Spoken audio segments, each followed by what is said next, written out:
Looks like we've got a few people on the call, so we might just kick off, and that way we've got enough time at the end maybe for a few questions and answers.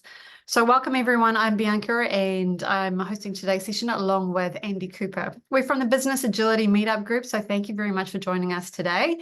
And I'm very excited that we've got a couple of great guests here to talk about change in hopefully pretty radical way, given that their book that they've recently published, which is Own It or Own Shit, which is a very exciting thing for me to be able to say publicly, given that is technically correct title of the book. Bartwin and Marcella are founders of an organization called Defiant, another great catchy title. Now, they help organizations create ownership and change without implementing frameworks. And there's a lovely quote you would have seen in the bios on the meetup group invite, which is around focusing on really what matters. People change organizations, not framework. So excited for Bartwin and Marcel to take us through today their learnings and experience around the believe it or not transformation. I'll hand it over to you. Thanks, Marcella and Bartwin. Awesome. Thank you, Bianca and Andy. Thank you. The intros are getting better. Yeah. It's great. Excellent intro. Let me take it from there. Essentially, welcome. Thank you for joining us and taking some time out of your day to listen to us and to what we have to say. As you can see by the rather large font here on the slide, our company is called Defiant, and Defiant is what we believe the right attitude to have when it comes to transformations and change. So a bit of background: Marcella and myself, organizational change consultants. And we've been working for many companies and consulting and helping them out with their transformations. We got equally frustrated and intrigued by the fact that we found that many organizational transformations were failing at some level. And the frustration, of course, was that it was failing. Why isn't a company fully transforming at some point, successful in the change and the goals that they want to achieve? And also intrigued by the fact that we have excellent specialists in the field, experts, we have frameworks, we have best practices, we have great self-help books when it comes to change and how it's done. Just from the top of my head, Atomic Habits, we have things like safety in the workplace. We all understand the mindset that comes with it, but somehow the transformations are failing. And maybe you're thinking, are transformations failing? But here are just some numbers that we picked up in our research for our book, which is so aptly titled Own It or Own Shit, as Bianca just mentioned, because the numbers sure ain't lying. So here's just a few of them. In our book you'll find way more. About 74% of organizational change initiatives fail. So that is a massive number, not something to gloss over. And just as an idea, annually $10 billion is spent on these change support efforts. So consultancy, well, they surely didn't spend 10 billion on me, that's for sure. But in general, let's say, and tools, of course, you can think of training courses that are still being done, credentials and beautiful badges that you can get to signify that you have achieved some framework. So this is a massive industry, is what we're saying. But somehow, with all that money being spent, all those smart people being there, we still see quite a bit of organizational changes failing. So hopefully that resonates with you at some point. And that's why we need to get Defiant. That's why we need to say in the industry, because we are the change specialists here, to say that we need to do something different. So to illustrate my point, where we think change is failing, I'm going to walk you through an experiment here. So this is an experiment done by these lovely scientists, and the gist of it is as follows. They got a group of people together, and with the makeup artist, they made a scar along their face. So they were set in front of a mirror, and they were shown that the makeup artist was applying this makeup to make it look like a scar. And then they were told they were going to do a job interview with that scar makeup on their face. And of course, they were asked then afterwards, did the interviewee, or the interviewer, I should say, make any comments around your scar, or did you feel slighted, or you feel that was some detriment to your assessment. But the kicker of it is that as soon as they walked out the door, the makeup artist said, let me do a little bit of more touch up on your scar, on the makeup. And what they actually did was take away the makeup. So they didn't have that scar anymore, that makeup scar on their face anymore. But they thought they did have that scar, makeup still on.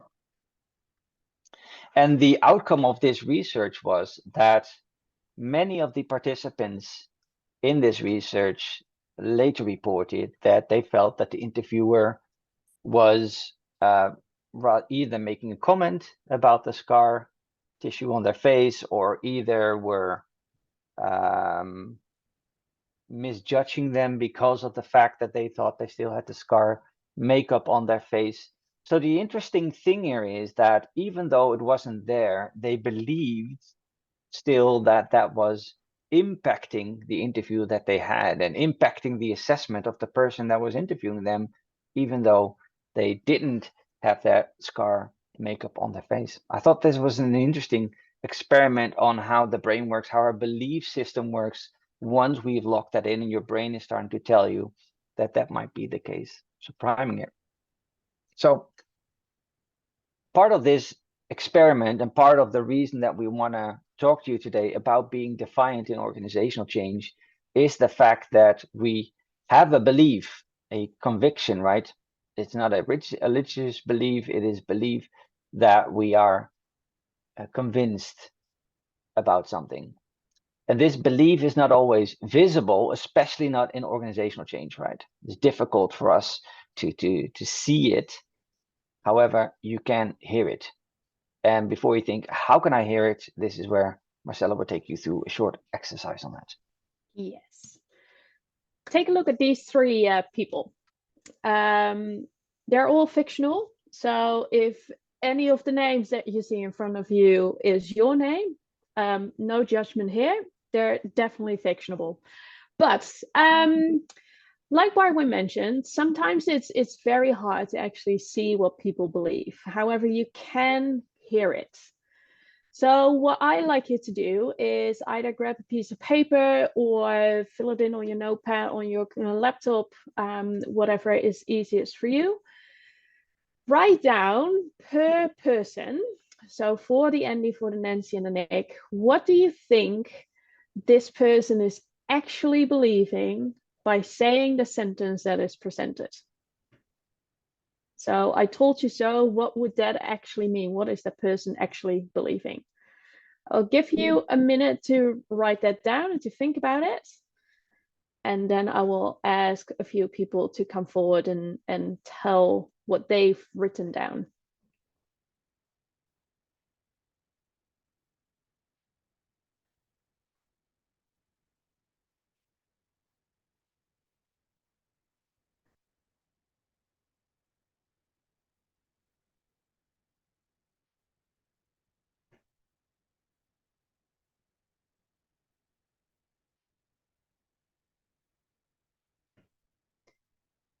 All right, let's see if there's somebody who can come off mute and tell me, what do you think Andy here is actually believing?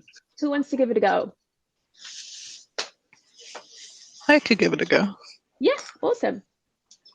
Okay, so I thought for Andy's one, let's start a new project to investigate the results of our previous project.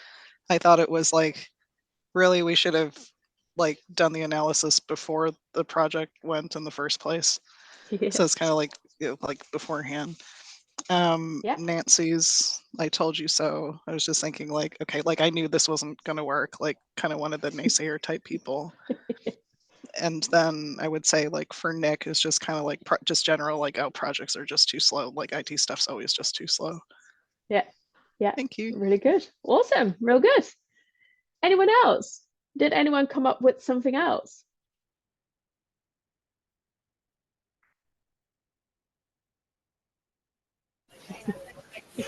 Yeah, I've got a couple of things. Can you hear me okay? Yes, I can. I think Andy's thinking, if we could do better, we need to figure out how. Whereas Yes. Nancy's saying, no one listened to me. I have experience in this space. Yeah. And saying we are not agile enough. We need to move quicker. Mm-hmm. Is it? Real good. Yeah, real good. Awesome. Real good. Like you see already here, while people are saying something, the belief is often invisible. And it pays a lot of attention to actually hear what people are thinking and believing in that sense. So that brings us to the volume of ownership. This is how we call the balance between what people believe and how they act. And obviously, we wouldn't be real consultants if we didn't have our own model. So this is the only one you will find in a book, and it's a very easy one.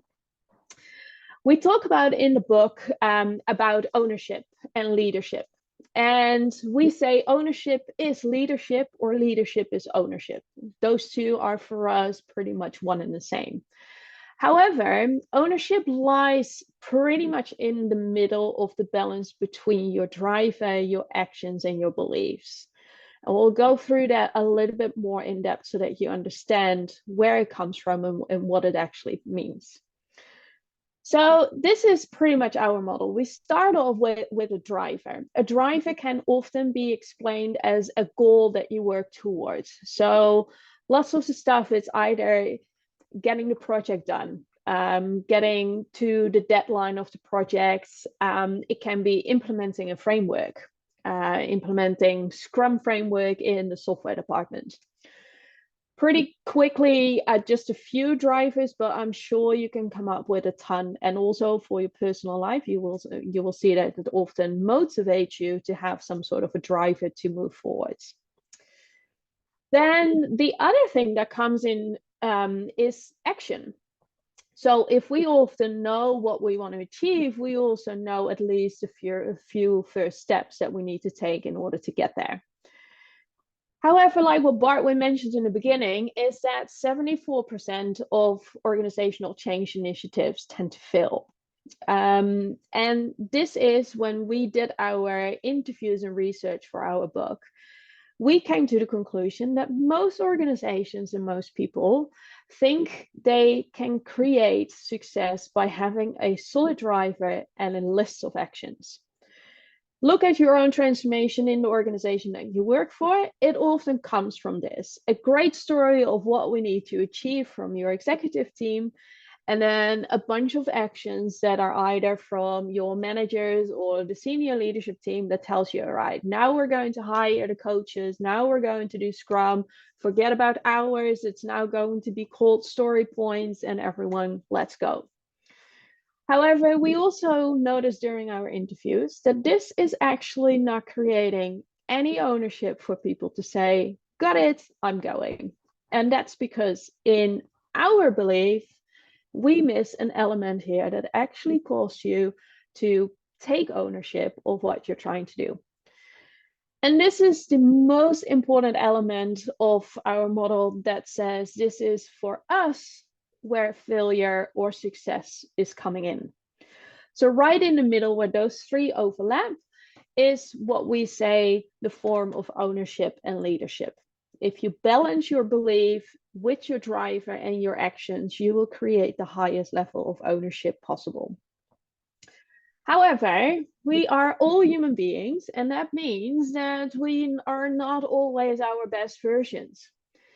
And like with many organizational change initiatives, it's not the first time we've done this. It's not the first time that it's been introduced and new ways of working. It's not the first time that you get a new manager that says, I know it all, I have a new plan, let's do it my way.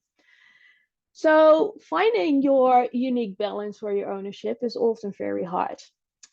And what you just saw with how do you hear the belief, you were introduced with 3 people. These 3 people start off with neurotic Nancy. Neurotic Nancy is the first persona in our model that we explain what it looks like if your ownership is imbalanced. Neurotic Nancy steps up when there is an imbalance on the belief side. So this person is often very much focused on having a goal, getting something done, and putting the actions in place to make that happen. But the belief is pretty much nowhere. This is why you often hear this type of belief coming from, I told you so. I already knew it's not going to happen. Fine, I will create the Trello boards. I will create a Jira setup. I will make sure everything is there. I tick all the boxes for my actions, and then I will wait to see that I was right. Another imbalance is adrenaline envy. Adrenaline envy is pretty much the opposite of neurotic Nancy. Andy does have a great belief and also a great set of actions. Andy is most of the time the person that is running multiple projects, that is always busy, that turns up in every single meeting, sometimes too late because the previous meeting was running late. And this is the person that can always tell you what project is going on. However, this person lacks often the view of a driver. The goal of why are we doing this project, why are we doing this stuff, is often not very clear for this person. This person is way more motivated to get to actions with a great story in mind. But if you ask them, how is the progress of this project? It's often, yeah, don't know really. So this is the two people that are very much in imbalance. Then there is a third one. The third one we call narcissistic Nick. So think about pretty much a executive team where most of the time a CEO is doing a kickoff for the whole organization to introduce you to the Transform 2.0 transformation for our company, and it's going to be epic. We're going to have all these goals that we need to achieve, and then it's up to you to make it happen. Narcissistic Nick is often a person that is very charismatic, is a great storyteller. He knows or she knows where the actions, where the driver is, what kind of goal it needs to be achieved. But most of the time when it comes to doing, it is something else or someone else that needs to start. And this is where you often see it's first the IT department, or let's implement Scrum and start with this team because that is the team that needs it the most. So all these three people show an imbalance of their own ownership. And like a volume button, you can dial your ownership up and down by tuning into what you actually believe. We're going to do an activity to show you a little bit how this works. But before we go there, I just want to check, how does this resonate with you? It would be great if you come off mute or pop it in a chat. I see a thumbs up, that's one.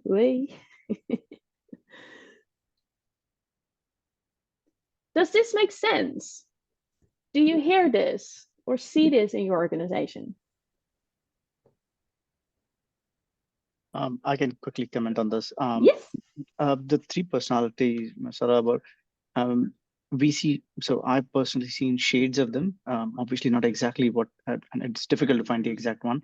Yes. But sometimes you get the best, or in this case, worst of both worlds, wherein you have one person actually being narcissistic as well as the center of saying, hey, I told you so. Yeah. And there are a lot of times you have the ownership being driven a lot, thinking, I am the one who's telling you to do this. This is the right way of doing it, rather than saying, let's do this together kind of stuff. Yeah. Yeah, excellent. Real good. I saw some comments in the chat. Let's see about those. What about positive personas, Trish asked, the antithesis of these people? Yeah, really good. Yep. So that's, I think, a good point to make. What we are saying in our hypothesis, or in our book, anyways, is that everybody's a believer, right? If either you believe in a bad outcome, so maybe Nancy's an example of that, saying, well, I told you so. So her mindset and her brain games are set up to see failure. There's also a case to be made when these things are in balance, the right balance, right? Not imbalance, but the right balance. So when you have the right amount of belief, the right amount of goal setting objectives, and the right amount of actions behind it, that's a very positive thing, very empowering. Something that everybody can get behind, understand, sees why it's there, and therefore change will work. Because even though 74% fails, that means automatically, obviously, the 26% does succeed. So there is a case to be made for a positive belief, and letting that be the volume button, if you will. And I think that's the interesting part for me as well around this. We talk a lot about the driver, about frameworks. We talk a lot about actions, best practices. We need a Scrum Master, or we need to do story points, or we need to be, I don't know, velocity, more predictable, you name it. But we rarely talk about what do you actually as a person believe about this change initiative? Do you actually believe that by applying this framework, by doing these actions, this will work? And that talking point is ignored, because that talking point makes us feel a bit vulnerable, maybe unsafe to talk about. We'd rather talk about something tangible like events in Scrum. So we have a guide, ideal. It's short to read. We just pick out these events. We put a Scrum Master to work, and surely that will get us there. So the point I guess we're trying to make here is to say, none of these things are bad. Having a driver is not bad. Having actions is not bad either. But they need to be balanced to the amount of belief that you have. So if you have a small level of belief in something, connect that to a small driver, connect it to a small action, and see if you can literally build belief from that stage on to see if that's successful or not. Great question. Yeah. I saw another one. Let's see. I've seen all three. Yes. All three of these types. Yeah, we have been showcasing these personalities, or these types in a few talks already, and people always seem to connect and resonate with them. And if you're truly being honest, we are all essentially one of those three people on a bad day, right? You can be sometimes in a mood which you say, listen, I don't believe anything what's being said. The interesting part may be that even though you're listening to us right now, your belief will also, your brain will tell you the level of belief that you have into our story. Either you believe it, or you feel like, meh, I don't think so. I don't think this is really the case. There was a hand was just being raised. I want to give that person the floor, obviously. No? Anyway, there you go. Luciano? Hi, no, just raised my hand here. So just a question, let's say in case that there's a company wanting to make this transformation, but even the leadership, we don't have this belief from the leadership. They kind of, they want it, it's beautiful, everyone's telling that, but no, deeply inside them, you see that they will always fall back to the traditional ways of working. Exactly. So that happens very often. Last night we talked to we had a presentation at the business analysis group, the international group, and one of them said, listen, if I'm working in the company as a business analyst, I am sometimes explaining the why of a change, but the leadership doesn't. So I sort of have to mimic their points of the reason why we're doing this change, while I'm not really that confident or believing myself that this is a correct reason to do, or believe that this will work. So the practical point here would be to forgo discussing the framework, forgo talking about practices, but really get to the core of the point, to have a chat with leadership to say, if we were talking on a scale of 1 to 10, how much do you believe this will be a positive outcome or a negative outcome? Because they're always believing something. Because they might believe that, whatever framework we're going to do, we'll see when it gets there. I think that's one of the best ways to hear a belief from a person, when they say, I'll believe it when I see it. So that person is saying, I don't believe it at all. I need something tangible. Otherwise, I don't believe it. Or I believe in a bad outcome, essentially. Does that make sense? Yeah. So that's probably when you gotta start small. So you got something small to prove them, and Yes, Yeah. exactly. Yep. It's also Thank in the book, we dive a little bit more into brain games, the neuroscience behind this, because we as human beings, we sometimes think that we can look at evidence before we make up our minds. However, our brain is completely programmed to do it the other way around. We already believe something, and we often look for the evidence that is supporting that, or people that are supporting our belief. What is the highlight of what Bartwin and myself were doing during the interviews is actually to see the link between what somebody believes and how they behave. And especially what you just mentioned, Luciano, with the leadership team. If a leadership team is already not believing that something is actually going to work, or it's too hard to implement, and will this team actually get it? What you will often see, if you pay more attention, is that those leaders also make their behavior come across as they're not really believing that that can be.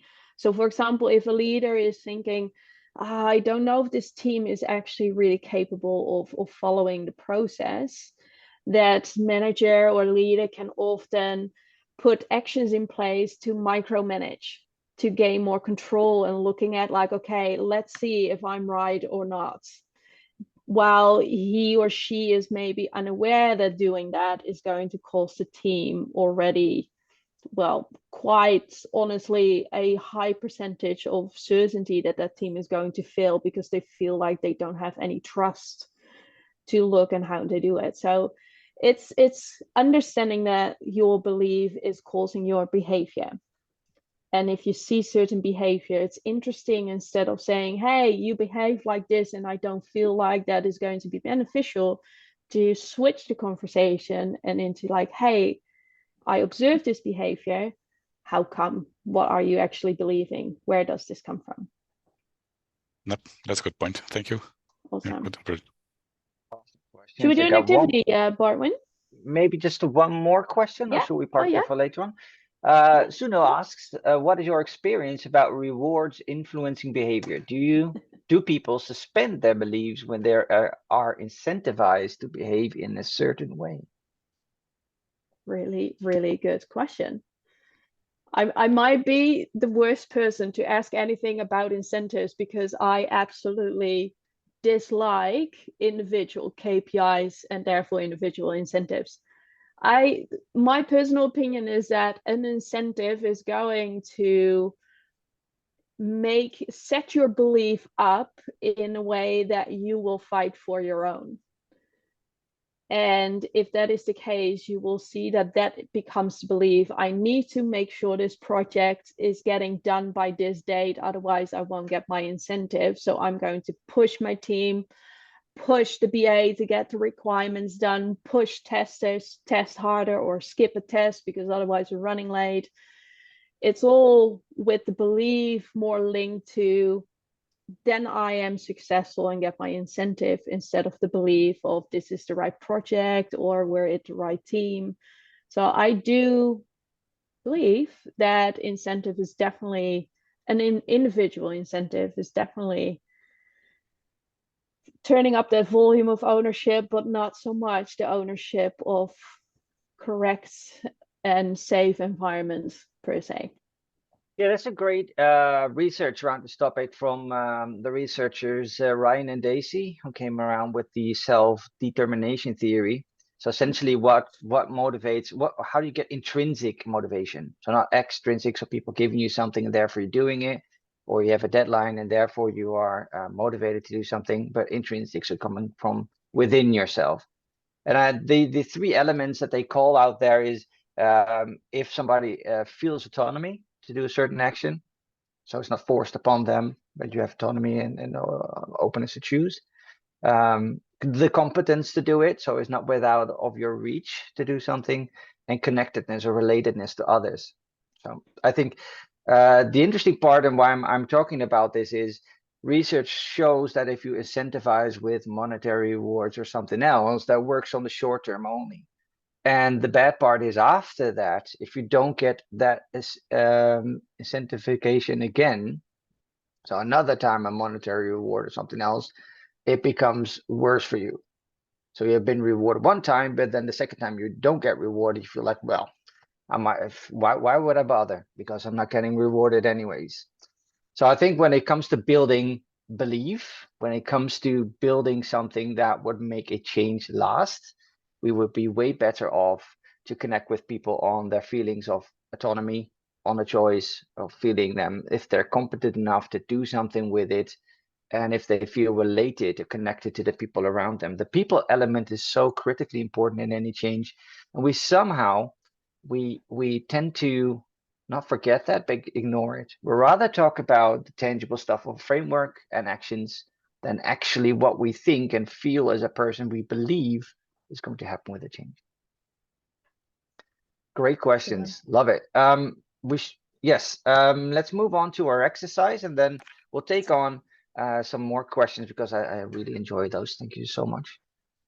So by now, hopefully, everybody's been motivated enough and then there's thought enough about the topic of doing of believing something. So let's think of a current change initiative that you are part of. Maybe you are coaching a company, maybe you are an agilist somewhere, maybe you are a transformation agent, however you want to call it.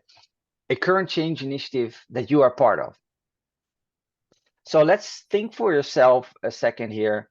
If you think of this change initiative, what are your real beliefs about this change? Do you think these changes will work, that they won't work, or something in the middle? Write it down on a piece of paper, have a think on it. What is your real belief? So you might want to start off your belief statement with, I believe that this change initiative that I'm coaching on is not set up for success because we are lacking leadership support or something else. Couple of minutes, grab a pen and paper.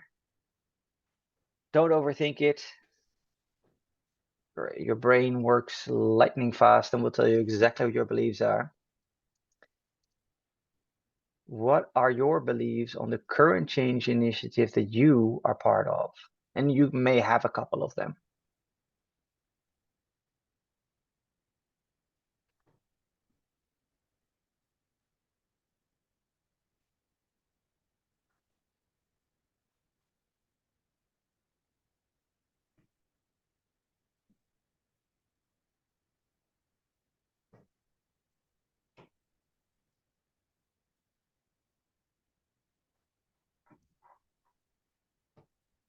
All right, let's see what we got. Hopefully you've been able to write some beliefs down. So I believe that ... because ... Let's hear it. Is there anybody in the call that would like to come off mute and share their belief statement with us? Or you can post them in the chat function and we'll just read them out. If you're too shy about it, that's okay. I can share. Hi, Hey, David, how are you going? Hey, David. Good to see you, buddy. Yeah, so I believe it will work now because this is the second attempt, and this time there is an actual action from people with drive and belief, and there was no action last time, so there's a lot of belief and drive, but changes did not happen themselves. So yeah, That's for sure. Second time this time, and I think going into the right direction. Awesome. I feel that in beliefs we also have a limiting effect or an empowering effect. And if I'm hearing you correctly, David, it's very much an empowering one, right? So I believe it's going to work now, right? Do you feel it's fair to say that the belief that you had before that wasn't so empowering or so positive? No, it wasn't really, because I think there was not enough people who actually know what needs to be done to make it happen correctly, and yeah, there was just not enough coaching, and people were just too busy with daily work. So yeah, it was kind of deteriorated. It was degrading. What was implemented initially was degrading over time, and we kind of actually, from the initial implementation of some Agile, and we went back to the old ways of working. There you go. Yeah. It's an interesting point, right? You bring about on returning to the old ways of working. Many of us have been working in companies and organizations that have taken on change, right? At different levels. That also brings us with a backpack of experiences on changes where they failed or succeeded. And your brain is using that backpack as soon as a new change is being announced, right? So if you as a business agilist, you come into a company saying, listen, we are going to try something new because reasons, and I'm going to coach you, help you throughout this, you can, I will bet anything, the people in the room, their belief system will be firing up. Their brains will be saying, well, let's see, we've had 3 failed ones before, maybe the 4th one, I don't believe this is going to work. Or maybe somebody thinks, well, I'm great, I'm up for it, high fives, let's do it. So beliefs are very important. Let's see, we have a bit more. Anybody want to come on mute again to tell their belief statement? Yep, I can give it a go. I've been part of a couple of air quotes transformations. Nice. The first one was from one of the big 4 5s, starts with M. No Right. secret. Little Yeah, activity yeah, in an exactly. activity. Yeah. Yeah. So I knew we basically guessed it from the start that this was going to be branded as a successful transformation. Doesn't matter what happens in the future, which I found really ironic in the sense that you started with something which was a good initiative, and you told us that there's so many benefits. What ended up happening was kind of sort of a load shedding of people, and and being declared that yep, this is a success. Moving on to the second transformation at my one of my previous organizations, I obviously was once bitten, twice shy. Yeah. And when we asked them, saying what qualifies as a successful, how would you define it to yourself 3 years down the line?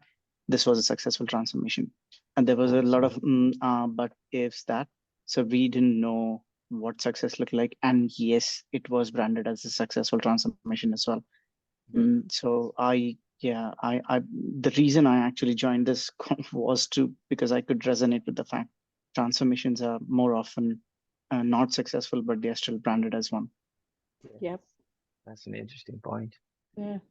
I love that phrase of once bitten, twice shy. I think we have quite a few people here who have this who can resonate with that. The thing is, change is constant, right? It's always around us, and we are always trying different things on different levels. I've recently heard somebody say maybe we need to lose or drop the whole idea of doing a transformation at a bigger scale. How about we try and change and impact something in our vicinity, in our environment? What do you think of that, Pranav? Absolutely. I was about to answer that question because that is the second time we did a transformation. That's how it started. Originally, they said, let's do it team by team and see how we go and build it our own way rather than following a rule book. Yeah. But I Awesome. think then the higher ups came in, and people like us didn't know why the decision was made. Then it was decided that, yep, the entire organization is going to go this way rather than organically trying to build your own structure and trying to build your own ways of working. So I absolutely agree that if you start with baby steps, one team, try and error, and then increase, probably we will get to a much longer but a much better transformation. I think that's the I referred at the beginning of our little talk here to atomic habits. That's exactly the setup, right? So making those small steps and building your own belief that is actually achievable, rather than saying and believing in the big end state, in which you might have to work up a massive amount of belief and perhaps not make it at all, and then live with the effects of it.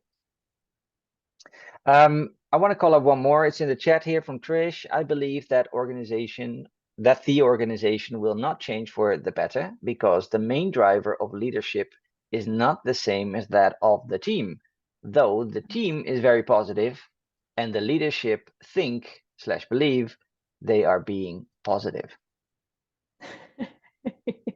You want to take the one, Marcella? there's lots to unpack there. I think that's, and it ties a little bit into what you just mentioned, Bartwin, as well. Is that we often see, especially when a leadership team is presenting this whole transformation as a whole organizational thing that everyone needs to be on board of and motivated by, and everyone needs to be hunky-dory with it. That actually a shift in either you do feel like it's positive or you don't feel like it's positive. It's actually, you don't have to believe in the full thing at once. So that you're now in a position where your team actually feels positive about it, can actually work in your benefit. Start talking with your team what they believe they can do and achieve. Work on that. That will show you proof whether it's doing great things or not, which can therefore build your own belief. And therefore your own belief can start to switch either from good to bad or bad to good. It depends on what you believe. And therefore you will see that your capability of behaving, communicating, and acting in a different way will change as well, purely because you're so much incrementally changing your belief to a level where you go like, hey, I've got now a level of belief I can take ownership of. And I think that's especially if I look back on what Bartwin and I have been doing in our work, it's often the whole team needs to implement straight away the whole framework. And if you're not believing in a framework, it's very hard to follow all the events and to do it all according to the playbook.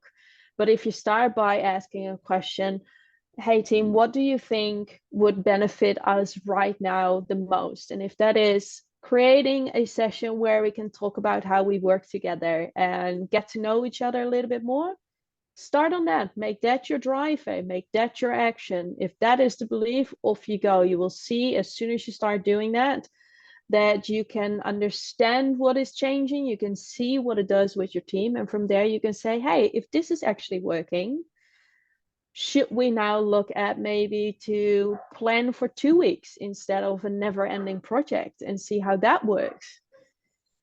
So building that belief, I think using it as a building block is actually a very good point for organizational change. Just one more then. What do you think, Marcella?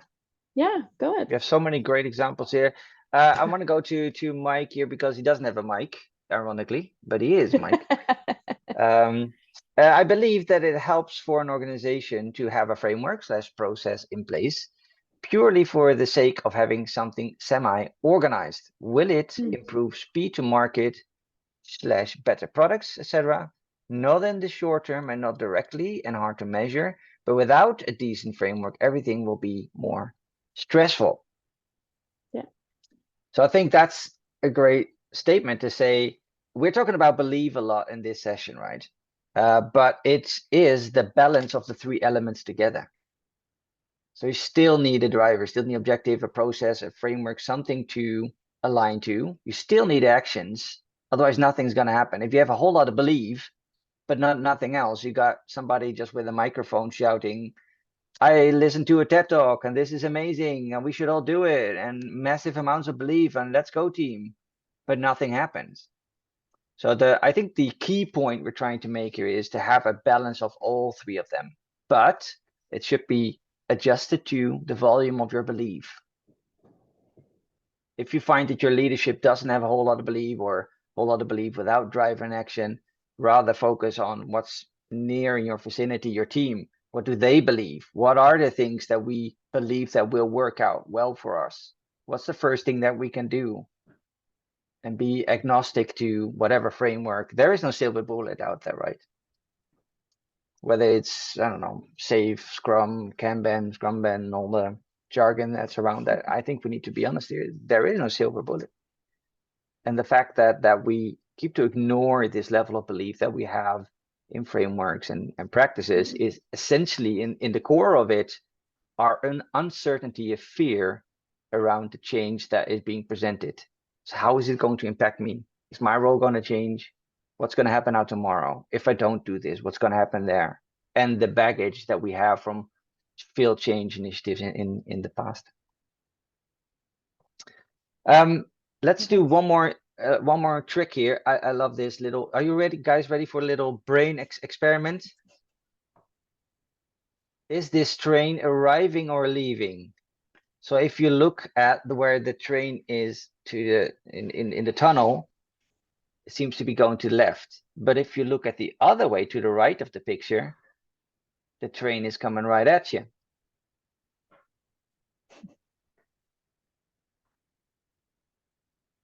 Amazing, isn't it? You get to control the direction of the train with your own brain. We thought this would be a nice little exercise to do for yourself, not just to wear out your brain in your lunch break. We don't want to do that. But it is an interesting one to figure out how your brain is working around and how it's affecting the way you observe things. You can either put your brain to work to say, I'm not going to believe, or I'm going to believe in the failure of this initiative, or I'm going to believe in the success of this initiative. Whatever it is, it needs to be above the surface level. We need to talk about it, because somebody can say, well, I'm seeing the train arriving, and the next person in your team can say, well, it's actually leaving. Interesting, right? All right, last one. This is the takeaway we want to leave you with. So what you believe is how you act, the things you're going to do in your workplace. But what they believe, the other people, is what you get. And I wanna put this takeaway to work, and that is to leave you with a magical place. Because if we go into our workplace, we have a special place in our workplace in which somehow we find ourselves as humans connected again. The place where we talk about our actual beliefs, the place where we can connect with one another and step away from our desk for a moment. Does anybody know what this magical place is? You can find it in any business.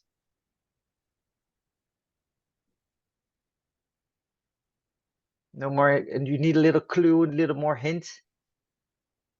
It's often around the place where you can get a beverage, something to drink. Yes, the kitchen, the cafeteria, the water cooler, the coffee machine. This is a magical place in any company, because that's where you hear the real beliefs in your company. That's where you hear people say, well, I was in a meeting just now, we kicked off this project, and I don't know, man, this is how we're going to do this. We have 18 other projects running, and now the manager wants to take on 2 more. With whom? We just laid off 3 people in our team, so I don't know. Just an example of a belief statement that you would hear there. So the interesting part here is for us to visit that magical place. And are you going to visit that place anyways? Maybe right after this lunch, and put your ears to work, listen, and see what the belief statements are, and where you might want to get started on your journey with belief statements. Any questions, team? Because I see the chat is filling up with all sorts of things, so just jump in there. The London for sure with the train, yes. Yeah. What if the team is working remotely full time? Now that's a Yeah. good question, because you would have a setup like this, right? When I work with teams full time remote, I would love to set a few ground rules. And one of those ground rules is that everybody turns on the camera, and that everybody is some level engaged with what we're saying. So even though we are in different places far away, I always find it very helpful to see people, to see their expressions at least, and then talk about what does that mean for us together, even though we have these restrictions. And then you can still have a great conversation around belief statements, as we just saw in the comments. They're all filled out with belief statements. So might be a good place to start there.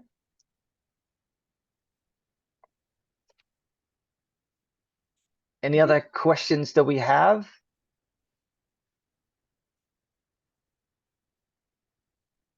I can check the chat, so I'm aiming for you, Bartwin, to do that. Yes. What do you believe after hearing all of this stuff being said by us?